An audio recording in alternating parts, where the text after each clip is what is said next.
Good morning, everyone. My name is Maya Luria with TMC for Seniors, and we are continuing on with our chronic pain series, and we are going to be talking today about sleep and persistent pain. I have Emily Rich here. She is an occupational therapist. She works with adults and adolescents at our TMC Adult Outpatient Therapy office, and she specializes in treating individuals with chronic conditions, including dysautonomia, such as postural orthostatic tachycardia syndrome, which is POTS, Ehlers-Danlos syndrome, and hypermobility, persistent pain, and Parkinson's disease. Today, she's going to discuss how persistent pain can impact your sleep and what you can do to get a better night's sleep.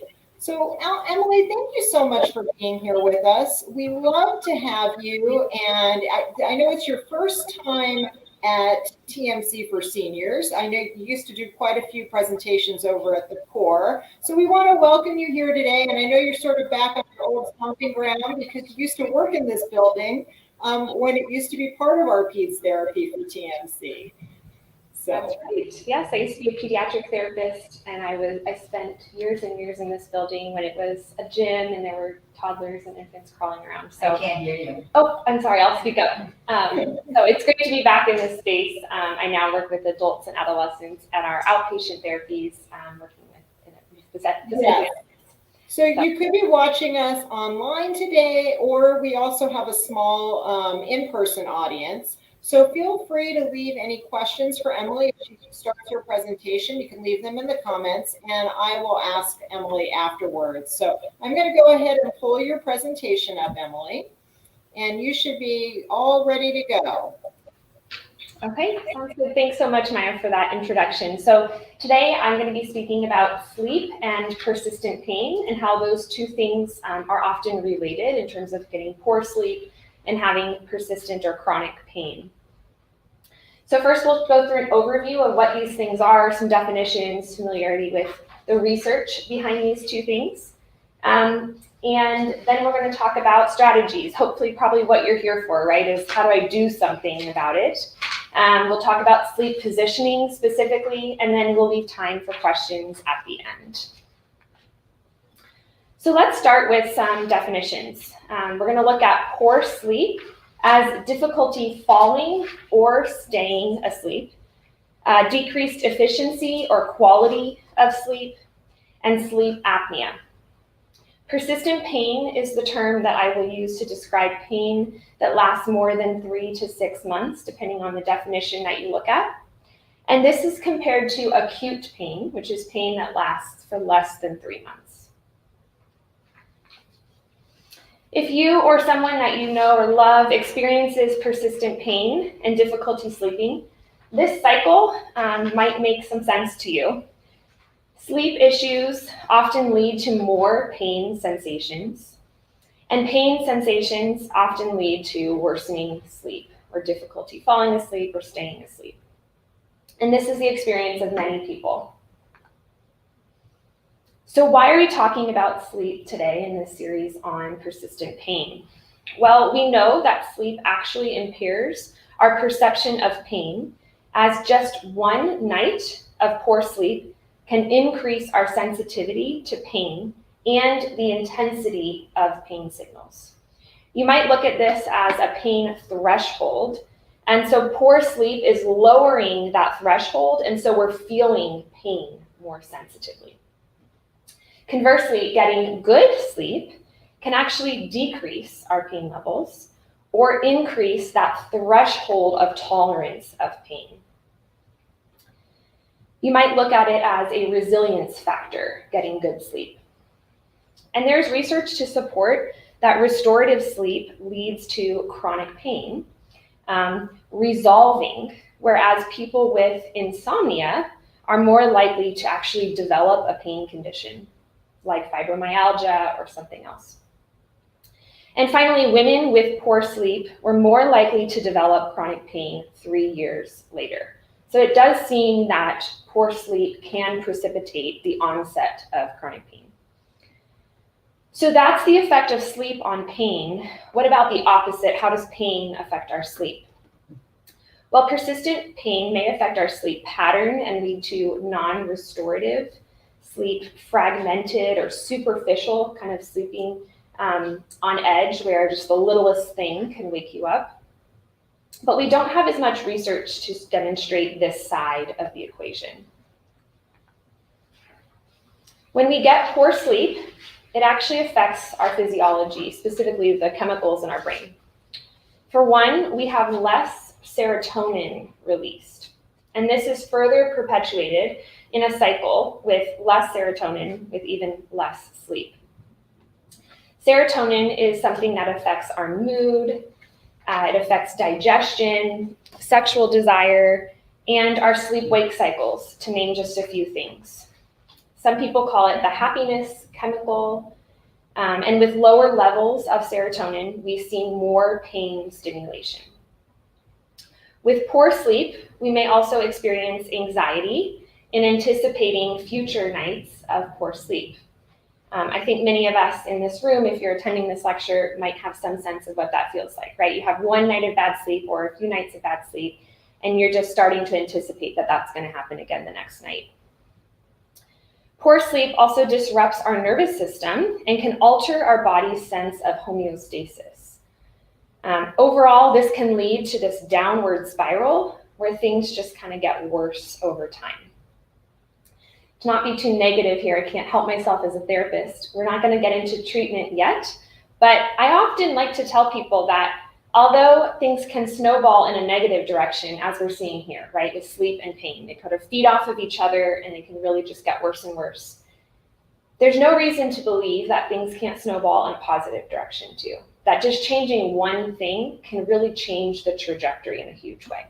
So we'll get to those ideas in just a little bit. Here's a visual of our autonomic nervous system. I can't give a lecture without talking about this when it comes to pain, because it's a big factor in terms of our perception and regulation of pain. This is just a gross, big picture view of what our autonomic nervous system is and does. But on the left side, you'll see here the sympathetic state, which is that fight or flight state, a really important, crucial state for us to be able to be in if we need to react quickly in situations of danger or threat. And then on the right side here, you will see our parasympathetic nervous system branch. And this is our rest and digest branch. This is where we want to be most of the time. When there's no threat present, we want our bodies to be able to be in that rest and digest state. Both of these are important and necessary. It's not one is good and one is bad. But often what happens if we live in persistent pain is that our body can become more sensitive to these alarm bells going off in our body and different things in our environment. We might be more sensitive to sounds. We might be more sensitive to sensations that we're feeling in our body. And our body might see those as danger signals and shift over into this fight or flight side of the nervous system. So what does that look like in terms of our body symptoms? Well, if you're in that left side more often, that fight or flight state, you might see that your pupils are opened larger, as we would naturally do when we're scanning for a threat. And sometimes that looks like more light sensitivity. People with migraines especially might experience this. We're focused more on our far vision, so it might be more difficult to look at things close up, for example, reading. And we might have more dry eyes because our eyes aren't secreting the same liquid that we need to lubricate them. Our salivation decreases and our heart rate increases. We have faster, usually more chest breathing, and our digestion is not functioning as well as it typically would be. We hold on to our urine, and our blood vessels close up, shunting all the blood to our core. So you might see cold or clammy hands and feet when you're in this state more often. So these are just some signals to you that you might kind of tune into. It's not necessarily, if you have dry eyes, there's lots of reasons you might have dry eyes, right? But if sort of multiple things are happening together, you might consider what are ways that I can help my nervous system to feel more safe in this environment. What about obstructive sleep apnea? Well, this is a condition commonly present in people with pain. And in those with OSA, they might have hypoxia or a decrease in oxygen in their body's tissues, along with poor sleep from their breathing pattern, the way that they're breathing. And this leads to more pain. Conversely, the opposite can be true. So it's sometimes hard to know which came first. It's sort of a chicken or the egg scenario. But we know that OSA and pain often go together. People with OSA have more morning headaches than those without, and pain levels improve with the use of a CPAP machine. This is not just a condition in people who are obese. That is sort of a wives' tale that we have taught in the past. And so someone who is not obese is still at risk of developing obstructive sleep apnea. On the next slide here, we'll go more into this stop bang screener. So you can see here the risk factors for screening using what we call stop bang acronym. And these are not necessary to have sleep apnea, but they make someone at higher risk. And you can see here, if you have 3 items that you say yes to, it's more likely that you would have OSA. So these are S stands for snoring, T for tiredness, O is someone observing that you stop breathing when you're sleeping, and then differences in blood pressure. BANG stands for a BMI greater than 35, which again increases your risk, but it is not a prerequisite. An age greater than 50 years old, a neck circumference greater than 40 centimeters, and being a male gender are all going to increase one's risk of developing OSA. Here at TMC, we have a sleep center, and that could guide you to testing and also treatment. And we begin as young as children of 1 month of age, not necessarily testing for OSA, but for other things with sleep, and going into older adults. And we both have in-lab and also home sleep studies. If finances are a concern, there's the contact information for a financial counselor there. Okay, so my favorite part of this lecture is what can help? What do we do about this stuff? So here's my sort of top 10 list of things that you can do to improve your sleep. We're going to go through these. There's a slide on each of these, so I won't go through them now, but sometimes we call this sleep hygiene, and that is something that occupational therapists often help people to implement, and that's what I am, an occupational therapist. So we'll go through each of these one by one. First off, getting natural sunlight first thing in the morning. And fortunately, we live in Tucson, where I don't remember the number of days, but it's a lot that we have sunshine.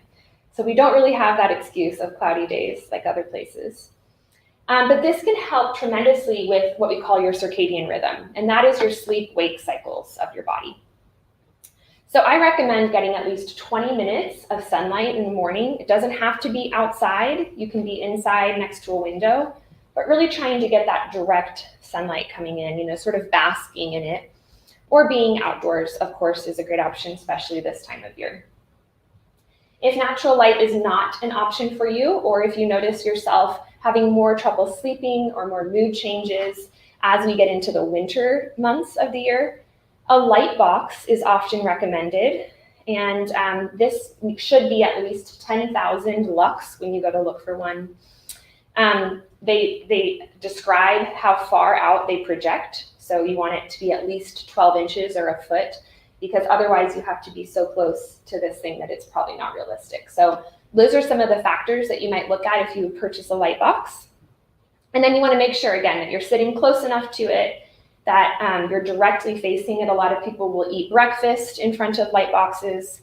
And then as an alternative, there are earbud options now where they actually serve as headphones, Bluetooth headphones, and they have a light inside of them that projects into your pineal gland in your brain, and it does the same thing as a light box. We obviously don't have as much research, but what we're seeing so far is good.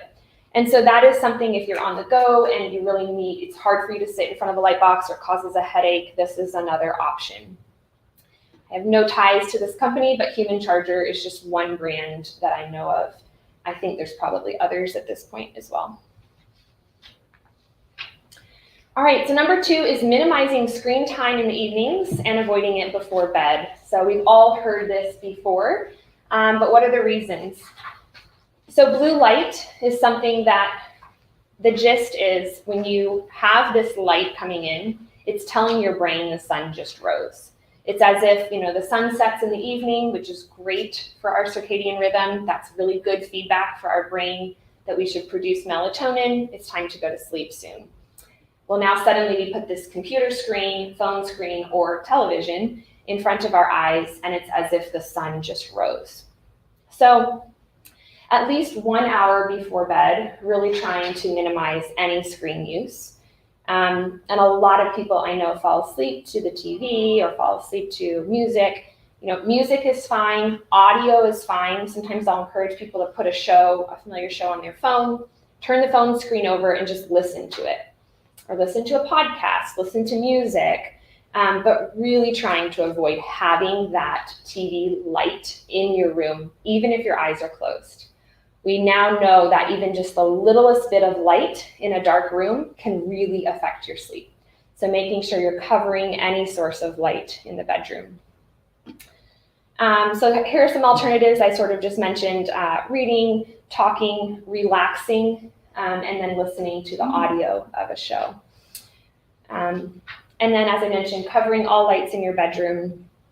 If you're concerned about falls, which I would be very concerned about as an occupational therapist, I highly encourage purchasing motion-activated lights that you can put throughout your home. I'm obviously a fairly young person, and I have these all throughout my house. So this is not a thing that I only recommend to people who are aging.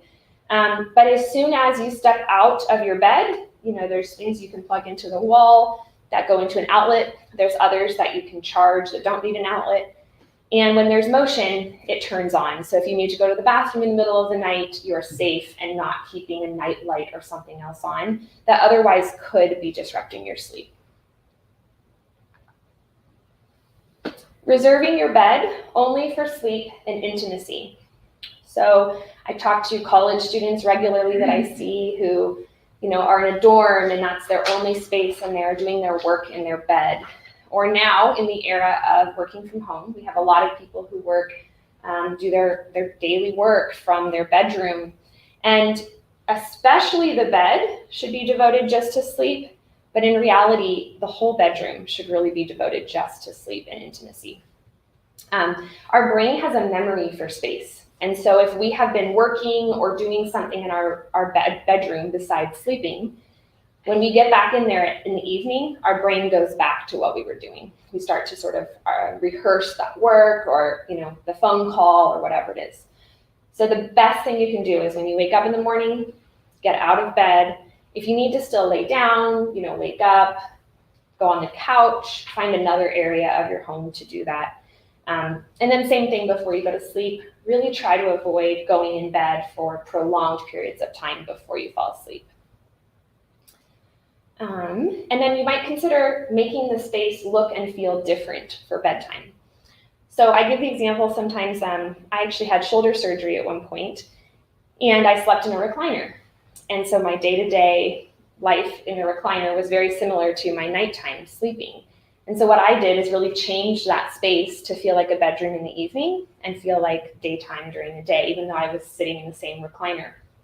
So I would put a sheet on it, I would change the lights, I would sort of turn everything down and convert the space. So that's an alternative if you live in a home that's like a studio apartment or something, but trying to really make that change for your brain. And then ensuring a cool temperature at night.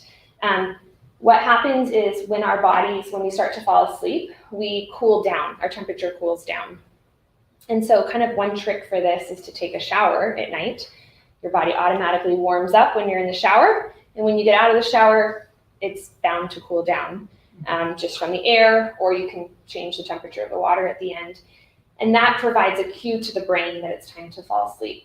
So if you have a really warm sleeping environment, that's something that you might consider, is if you can decrease that temperature.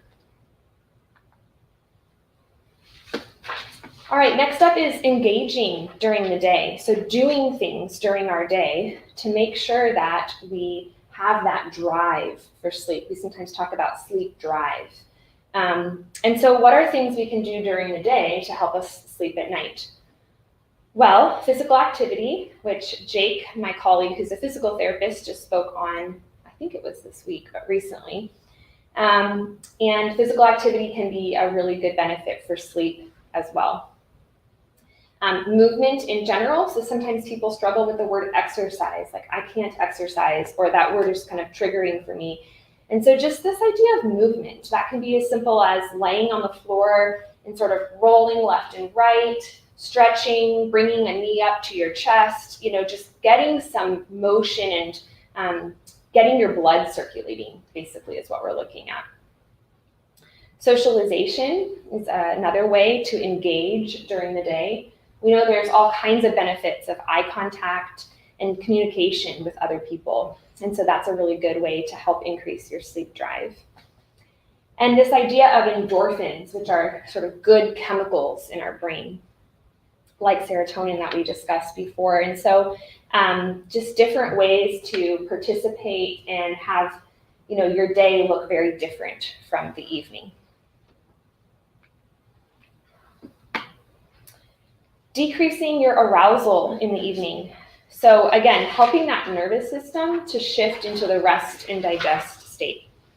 Not everyone, but it's possible that, especially for people with pain, there's sometimes minimal things in our day-to-day life that we don't know is sort of setting our nervous system off. So there's some people that I see who have heart racing at night, or they wake up in the middle of the night in sweats, feeling pounding, and not really understanding where that came from. It's not from a nightmare or something. And my understanding from what I know from the research, and also just from what I hear people describe, is it's not unlikely that during the day, your body is more in that fight or flight state. Doesn't mean that you're feeling like you're scared all the time, but the nervous system doesn't feel like it can fully relax. And so then when you get into that state in the evening, it's sort of confusing for the brain and it's challenging to get into that state. So one of the best things we can do is to use those evening hours after dinner, when the sun sets, to help the body to know that we can go safely into that rest and digest state of the nervous system. Weighted blankets are something that sometimes people use. It's not just a trend, it's something that occupational therapists have been using for decades. And basically it's that feedback to help ground the body and to tell the nervous system it's safe. There's lots of different things, but you might brainstorm a list of 5 things that you could do. And sometimes I tell people to make sort of a busy basket so that you're not sitting there thinking, what am I supposed to do to relax myself? But you can just go to this basket or area of your room or your house and have ideas, whether it's knitting, crocheting, crafts, coloring, listening to music, puzzles, all kinds of things, but things that help to turn off the brain and still keep your mind and your body sort of busy. Evening walks can help to reinforce their circadian rhythm. So I mentioned, when the sun rises in the morning, trying to soak up that sunlight first thing in the morning, tells the brain time to wake up. Then if we can follow that with an evening walk, either before sunset, at sunset, or after, again, helping to reinforce the circadian rhythm, telling the brain it's now time to go to sleep.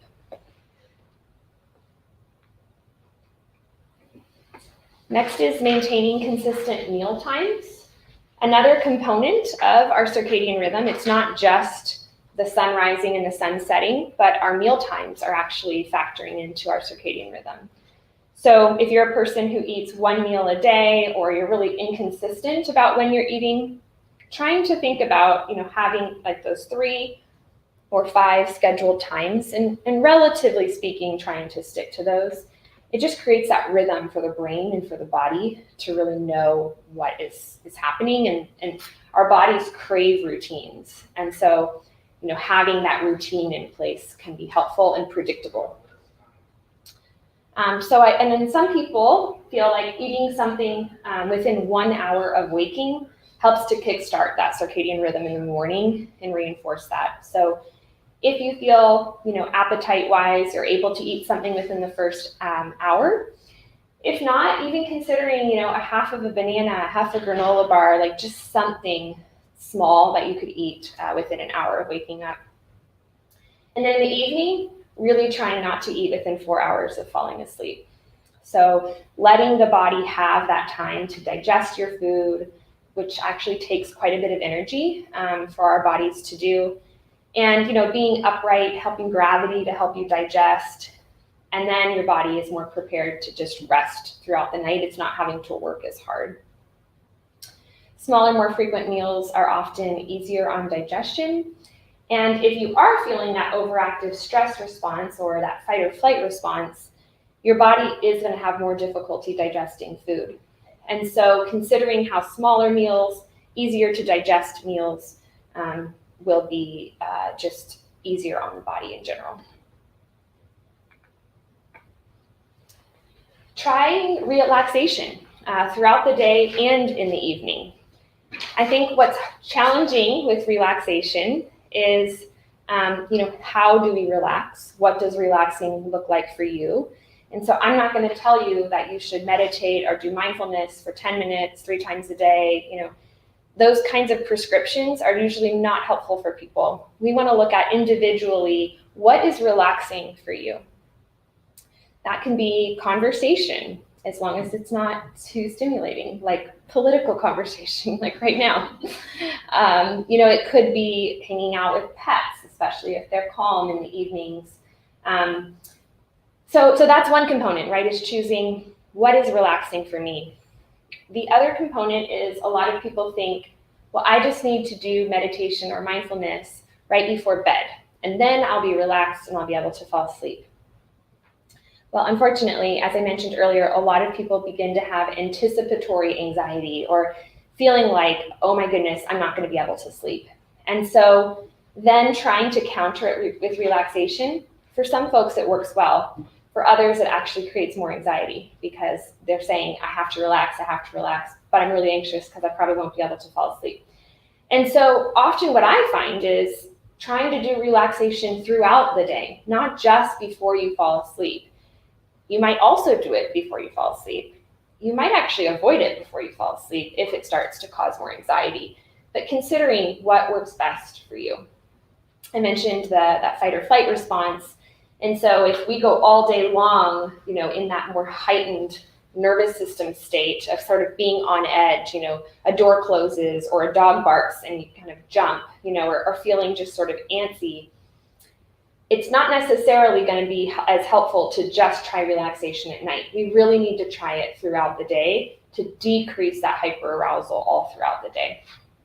So some ideas are breathing. In and out through your nose is usually the most relaxed breathing. We don't need to do forced exhale. That's one type of breathing, but you don't have to.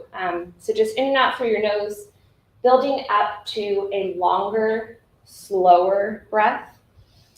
More than deep breaths, I like to encourage people to take slow breaths. And building up this to practicing before bed if you're able. But as I mentioned, it's often better to start this at other times of the day. The longer your exhale, the better, the more relaxing that is. Your heart rate goes down on your exhale, your heart rate goes up on your inhale. And so if you inhale for 3 seconds and exhale for 4, 5, 6, 7, that's going to probably be a better situation for relaxation breathing. Another idea is a warm bath or shower, music, conversation, crafts, puzzles, pets. And again, just limiting this anticipatory stress around not being able to sleep.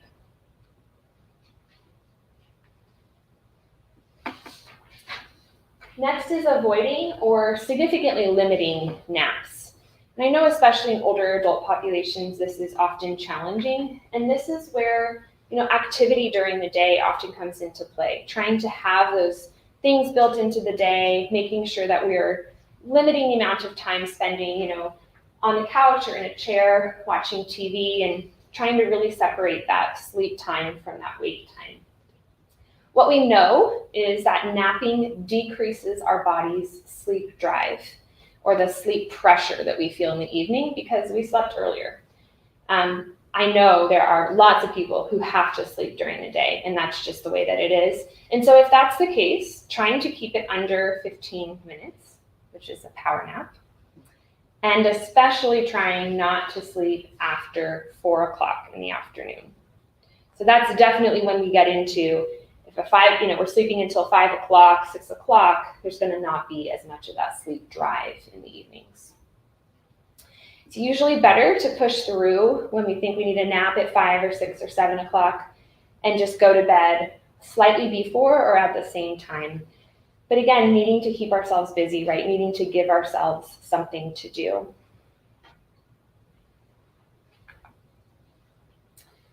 Monitoring caffeine and alcohol intake, and this is very individualized.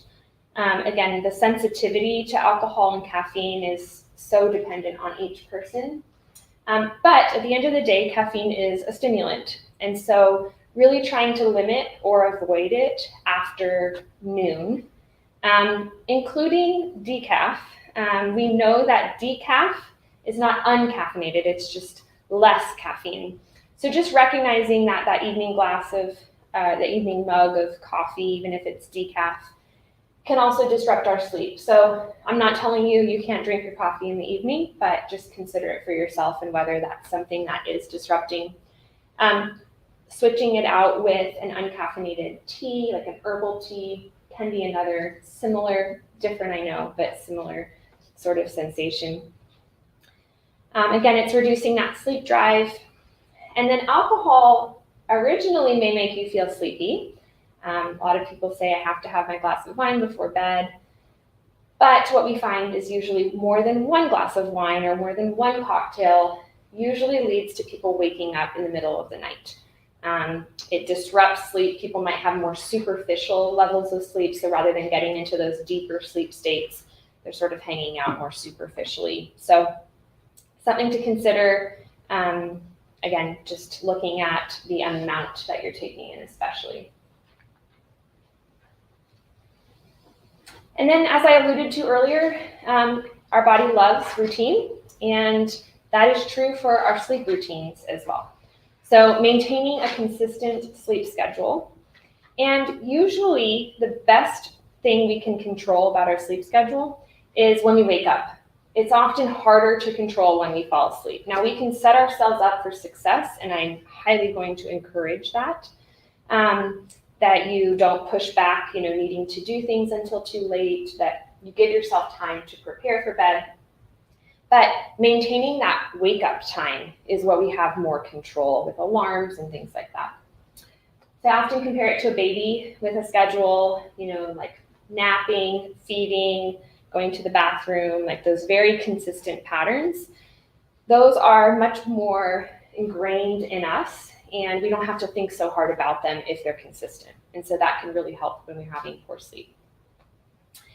It's better to push back your sleep time if you're not tired, rather than to try and force yourself to go to sleep. So that's where I say, especially keeping that wake time consistent. But if you're really trying to get to bed at 9 o'clock and 9 o'clock comes and you're not tired at all, don't go to your bed at 9 o'clock. I would highly discourage that. That's sort of an older approach to sleep. And now what we usually tell people is you're better off waiting, trying to build up that sleep drive, that tiredness, and go to bed at 10 or even 11. And then over time, our hope is that you're going to be able to more consistently fall asleep at the same time.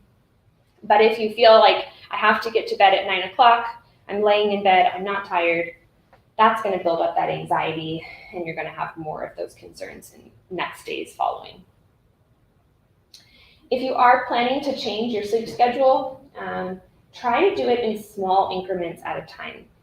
So again, I alluded that I see a lot of teenagers especially, but this can be true for a lot of folks that they end up not falling asleep until 11, 12, 1, 2 a.m., even later than that. And rather than saying to them, you need to go to sleep at 9 o'clock or 10 o'clock, we're looking at, well, if you don't fall asleep until midnight, try falling asleep at 11:30.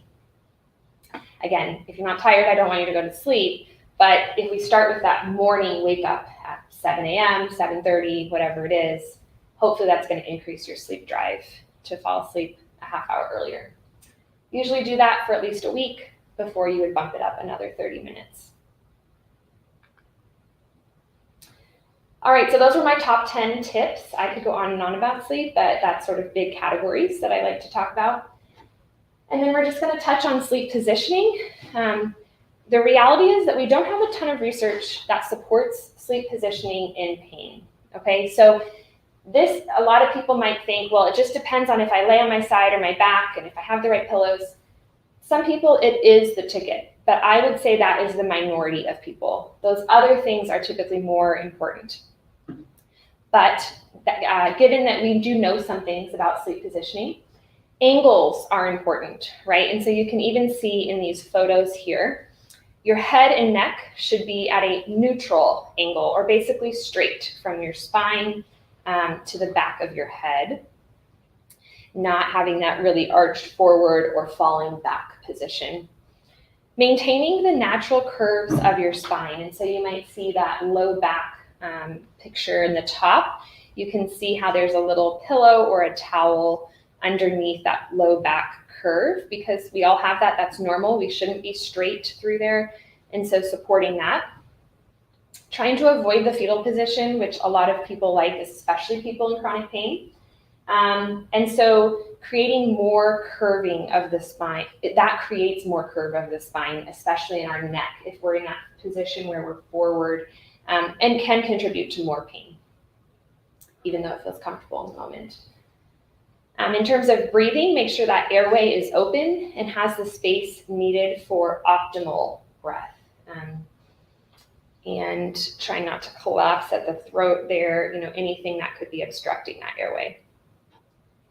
And muscle relaxation is the goal. And so limiting any positions of tension. And so if you feel like, these are just some ideal ways to position, but if you think I really need a pillow here, or I'm feeling a strain in this place, trying to support it, that's the best thing that you can do for yourself. We don't want you to be, in this perfect ideal and feel all this tension. That's not ideal for you then. We have to individualize this. So specifically looking at pillows, pillows are your friend. Therapists love pillows for a reason. So standard pillows are usually fine, just having more of them than you think that you would need. But other people like wedge pillows as well. You can see in the bottom right corner. And pregnancy, or those U-shaped pillows in the bottom left corner, are sort of like floating on a cloud. So those can be really helpful for people who have pain, even if they don't need it otherwise. Again, the head and neck should be neutral or straight. So if you look at that top picture, the top left, the pillow is too high. You can see that neck is going up. And on the right side, the neck is going down. You can see that subtle curve of the spine versus the one in the middle toward the bottom. So you might even have someone take a picture of you or come look at you, because it's pretty hard to see this for ourselves. Even if you have a mirror, you're going to end up turning your head to look. So placing a camera, on video and laying down and then coming back and looking at your camera, or ideally having someone else take a picture of you, might be a good way. For back sleepers, you might want a lower or less thick pillow under your head, because that might cause more of that neck flexion or that kind of throat closing position. For side sleepers, you might need a thicker pillow, and usually medium to firm is preferred. And then for the low back, you might consider putting a pillow under the knees to relieve pressure. So I don't have a great picture of this on this slide, but you'll see it on the next few slides. But oftentimes, if you lay down and you feel that pressure on your low back, which a lot of people do, putting a pillow or a wedge under the knees is often a good strategy for that. So if you are a back sleeper, we're going to go through each back side and then stomach sleeper. So this is the ideal if you're a back sleeper to, again, have that neutral spine under your neck. And then again, here's on the second picture here on the left side, you can see that pillow under the knees or a wedge under the knees. Again, that's on the bottom right picture as well. And then you can just reinforce with this pillow idea for the cervical spine or the neck. Side sleeping, lots of pillows is key here. So you can see just a few images of how people might want to try for them. So having a pillow between the knees helps to limit the strain on your hips and back. So the bottom left picture, you can see the difference in the top versus the bottom. So the top one has a pillow between the knees and the bottom one does not. And you can see what that does to the hips. So, when we're standing, we usually keep our legs about hip width apart. But now suddenly when we lay on our side, gravity is taking that down and it can be hard on the hips through, for a prolonged period of time. And then trying to bend the top knee is preferred for some people, that top right picture, or obviously you can keep it straight as well. And then some prefer to have a thin pillow under their hip. So the top right picture, pillow number 3, is showing that. So it's a pillow behind you under your hip. It can help you from feeling like you're sinking back into the bed that way. And again, avoid curling into that fetal position, which a lot of people like so much. So preferably, we would encourage you to sleep on your back or your side. But for those of you who insist and have to feel most comfortable on your stomach, this is not encouraged. But if you're going to sleep this way, here are some ideas about what you could do. So it's discouraged because there's usually strain on your neck and your low back when you sleep on your stomach, and it's more likely to obstruct your airway, especially people who turn their head. I think we all know in our heads how that might not be a great thing to have our necks turned all night long. And so if you can, put a small pillow or a towel under both your pelvis or your lower abdomen, and then also under your head, or you can lay flat on the bed. So you can see how this person has multiple pillows propping them up, and that way when their head is down, they're not as cocked up or backwards. And so instead they have that more neutral neck alignment. So that's that propping of the chest. And then lifting the feet with a gentle bend of the knees can ease tension. So if you picture yourself laying on your stomach, your legs go pretty straight back. And instead, if we can elevate the feet a little bit, it gives a little bit of a bend, which can help with some of that low back and sometimes hip pain. People regularly ask me what kind of mattress is best for people with chronic pain. And honestly, I don't have an answer for you. It just depends on the individual. So mostly I encourage people to go to a mattress store, spend time in the beds. I don't think they really care too much. So just kind of find what works for you. But the different types are an inner spring, which is a traditional mattress. There's memory foam, which are all foam mattresses. And now there are hybrid options where there's multi-layers of foam and spring. So these are generic recommendations. Again, might not be true for you, but a side sleeper usually likes a medium to soft density, and a back or stomach sleeper usually prefer more firm density mattresses. Fun fact, mattresses only last 7 to 10 years typically, and an inner spring, or those traditional mattresses, really only last 5 to 7 years. So it's kind of amazing how often I have someone who has back pain. Low back pain is the most common form of persistent pain. And just getting a new mattress helps tremendously. So as much as I say, I can't tell you what kind of mattress to get, I would not discount how important a mattress is to pain or preventing pain. We spend a lot of time on this surface, and so it's really worth it to invest in something that is good quality. Other considerations are the weight of the person laying in the mattress, rotating the mattress regularly, and maybe flipping it over depending on the type of mattress that you have. If you can see some sagging in the middle, then one of two things should be done. You should get a new mattress, or there are cushions that you can buy on Amazon, for example, that you slide underneath the bed, and it's like magic. Suddenly it's not sagging anymore. So if you're not in a position where you can buy a new mattress, at the very least, I recommend getting a very firm cushion that can slide underneath. there's like Sag Away, there's different names for these different kinds of brands, and then considering the quality and the make, because that will determine in large part how long it's going to last and how comfortable it is. All right, and then lastly, this is just a slide. I think, by talking about vitamins and supplementation is really outside of the scope of this lecture, but it's something that you might bring up to your healthcare provider, is vitamin D. So we know that it likely plays a role in both sleep and pain, vitamin D. And although we don't quite understand all of the mechanisms and reasons for how it works, we commonly see that changing vitamin D levels can help with both sleep and pain.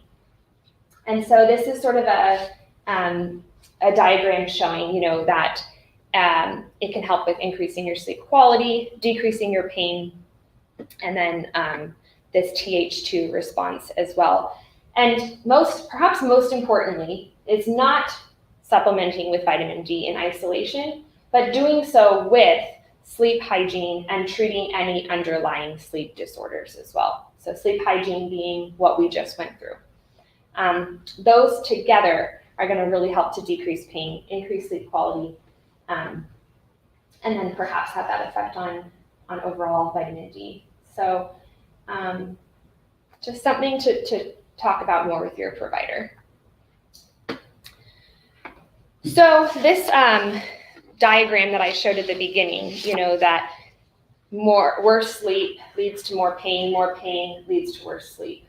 After going through this today and understanding the literature, there is some question about whether or not that really is a two-way cycle, or whether poor sleep is often really the contributing factor for the pain, and that really being the underlying issue for a lot of folks. So hopefully after listening to this today, you are hearing that there are lots of different things that we can do, lots of different approaches that can help both sleep and pain. And usually helping one or the other helps both. There are some resources. There's an app called CBTI. It's Cognitive Behavioral Therapy for Insomnia. It's free. I recommend it to anyone having issues with sleep because there are lots of tools on there. There's some guided relaxation. There's strategies for scheduling worry time. There's all kinds of tools in there that often going to a sleep therapist would encourage you to use. So those are right there, free in the app. And then also you can get help here. I work in outpatient therapy. These lectures are not intended to get us more patients. We have a lot of patients with chronic pain, but we're there for you if you need us. So we just want you to know that that is a resource for you. And then there are cognitive behavioral therapy for insomnia, CBTI programs. There's ones online that you can take virtually from your home. And there's also resources for people who do that in person, both locally and nationally. And then again, as I mentioned, sleep studies are often helpful for understanding if there's any underlying sleep disorders going on to rule that out. And we do have a sleep center here at TMC.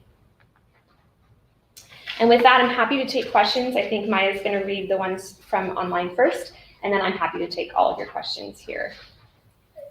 So thank you so much, Emily. You covered a lot of territory, and I know I need to change my mattress. So that's the one thing. So especially when you talk about the years that you can really you should really have your mattress. But amazing, yeah. What do we do? How do we relax and not focus on the pain? Let's say you've got really bad back pain at night when you're trying to fall asleep. Is it the breathing, or do you have any other suggestions that somebody might want to try as well? Yeah, I think this is such a common issue of if I have pain, how am I supposed to relax? People want us to do body scans, they want us to do breathing. But when I turn off all the other stimulation, all that I can think about is the pain that I'm feeling. So it's a really common shared experience. And the best thing that you can do is find something that works for you individually. For a lot of folks, breathing is not it.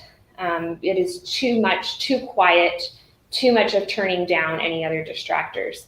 I am all for mindfulness kinds of exercises that involve other ways to focus our attention on other things.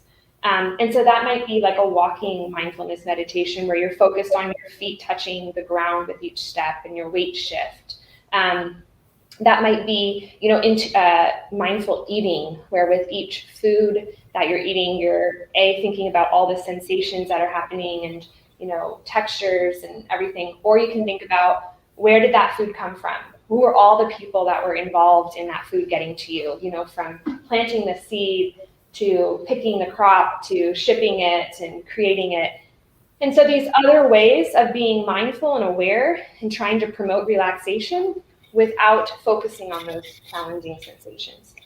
And then there's also some really good, I'm actually going to talk about this in the next lecture that I'll give, so hopefully that will be helpful too. But there are some good body scans that are more focused on people with persistent pain. One of which I really encourage is Kristen Neff, who does self-compassion work, and she has a compassionate body scan, and it's such a different body scan. And it's very much of, if I feel something, can I send compassion to that area of my body, rather than trying to ignore, avoid, or divert our attention, but just, having something to do to that. And then finding appreciation for areas of our body that aren't in pain. So it really is so specific, and sometimes working with an individual therapist is the best way to find, what is the best thing for you. But those are just a few ideas. It doesn't have to be this sort of like hum and really quiet practice that I think a lot of people think that it needs to be. So. Okay. And if somebody did want to come to adult outpatient therapy, I did want to put the number up, and just so that we have it out there, but that number is 520-324-7005. I know you do need a referral then from your physician as well to see somebody over at outpatient therapies, correct? You do. You just need to ask any medical provider. It could be a nurse practitioner, it can be a physician, whoever, to send a referral for occupational therapy or physical therapy. We also have speech therapy to get individualized therapy, and that should be covered by insurance. We accept pretty much all insurances. So. And also our sleep lab, which would be another option. I know you had mentioned that as well. I did just want to share that number again too. That is 520-324-3318. Again, I believe that requires a referral as well. But somebody can go in. There's a couple of different options, I believe, for sort of having an evaluation, a sleep evaluation. So that might be able to help as well. So I want to thank you so much for being here today, Emily. I know you are coming back. We're going to get to see you again at the end of November, and you're going to be continuing this series with mental health and persistent pain. And so that will be on Wednesday, November 30th at 10 a.m. So we hope everyone will join us then as well. So thank you so much for being here, Emily, and I will send it back over to you to finish up in the room. All right. Thanks so much, Maya. So if you have anything else, we've got our next talk is going to be actually for Diabetes Day. So tomorrow is our diabetes series. It will be on Thursday, November 10th, starting at 9:30 a.m. We have two different talks that will be happening tomorrow. It will be What's New with Type 2, Reviews and Updates. And then starting at 11 a.m., we have Eat Better, Get Better for Diabetes Nutrition. We hope to see you then. If you are interested in joining us for that from home, please give us a call in the office. We'd be happy to get you registered. The phone number is 520-324-1960. Thank you.